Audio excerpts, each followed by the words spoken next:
대만에서 온 사회과학계열 21학번 이자의입니다. 잘 부탁드립니다.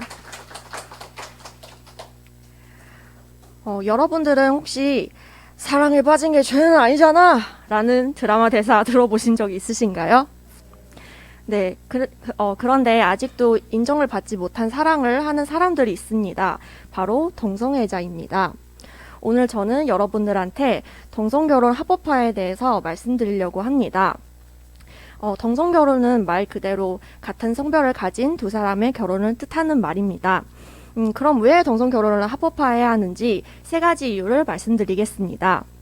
우선 첫 번째, 동성애자도 사람이고 사랑을 하고 결혼을 할 수 있는 권리를 가져야 합니다. 헌법 제10조에 모든 국민은 인간으로서의 존엄과 가치를 가지며 행복을 추구할 권리를 가진다. 그리고 제11조에 모든 국민은 법 앞에 평등하다 라고 쓰여 있습니다. 동성애자도 같은 인간이고 같은 국민으로서 이런 평등한 권리도 가져야 된다고 생각합니다. 그리고 두 번째, 사람은 자신의 성적 지향을 마음대로 바꿀 수 있는 것이 아닙니다. 지금 여기 앉아 계신 이성애자이신 분들은 혹시 같은 성별인 사람을 좋아할 수 있게 자신의 성적 지향을 바꿀 수 있으세요? 그쵸? 왜 안 될까요? 그쵸? 내가 원래 이성을 좋아하기 때문에. 그렇죠? 그럼 동성애자들도 마찬가지입니다. 원래 동성을 좋아하기 때문에. 그래서 우리는 그대로 인정을 해야 된다고 생각합니다. 그리고 세 번째, 법적으로 보호를 받을 수 있는 제도가 없습니다.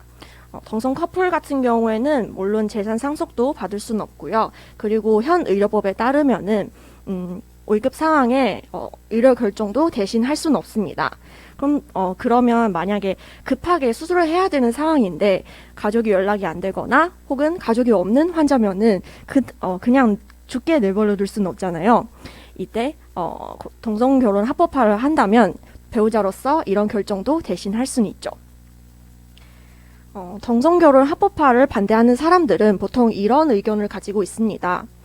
동성 결혼은 출산율이 낮추게 한다. 그런데 대한민국은 아직 동성 결혼 합법화를 하진 않는데도 출산율이 계속 떨어지잖아요. 그리고 허연 이미 10년도 넘는 네덜란드에서 출산율이 됐던 적도 있다는 것으로 밝혀졌습니다. 그래서 출산율이 낮아지는 이유는 동성 결혼과 관련이 없다고 볼 수는 있죠. 그리고 두 번째, 동성가정 입양한 아이가 성정체성 혼란을 겪는 문제가 있을 수는 있다라는 반대 의견도 있었는데요. 그런데 2009년에 정리되어 발표된 미국 심리학회 주관의 동성가정 입양 아동에 대한 추적 조사 연구에 따르면 동성가정 입양아라고 해서 성정체성 문제가 있다는 증거도 없는 것으로 밝혀졌습니다. 그리고 앞에 말씀드린 것처럼 개인의 성적 지향은 누군가의 영향에 따라서 바꿀 수 있는 것도 아닙니다.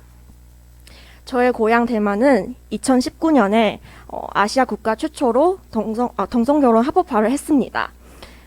대만도 동성결혼 합법화까지 시간이 많이 걸렸는데 국민들이 꾸준히 관심을 주고 그리고 참여를 해주기 때문에 동성결혼 합법화를 시킬 수 있다고 생각합니다. 그런데 한국 같은 경우에는 그냥 내 일이 아니라서 그냥 무관심하는 사람들은 되게 많잖아요.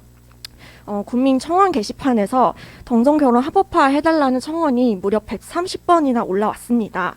그런데 그 중에서 제일 많은 동의를 받은 청원이 28,000개 정도였습니다. 먼 훗날 한국에서도 물론 동성결혼 합법화를 시킬 거라고 예상을 할 수 있겠지만 그 날이 더 빨리 올 수 있게 여러분들이 꾸준히 관심을 가져주셔야 합니다. 국민청원 게시판에 가서 청원을 보고 동의를 눌러주는 방법도 있고요. 가장 간단한 거는 자신이 주변에 있는 사람들은 만약에 동성애자인 걸 밝혔을 때 인정을 해주고 지지해 주셨으면 그 친구들한테도 엄청난 힘이 될 수 있을 겁니다. 우리부터 바꾸고 사회의 시선도 바꾸면서 동성결혼 합법화 하는 날이 더 빨리 올 수 있게 기대하면서 제 스피치를 마치겠습니다. 감사합니다.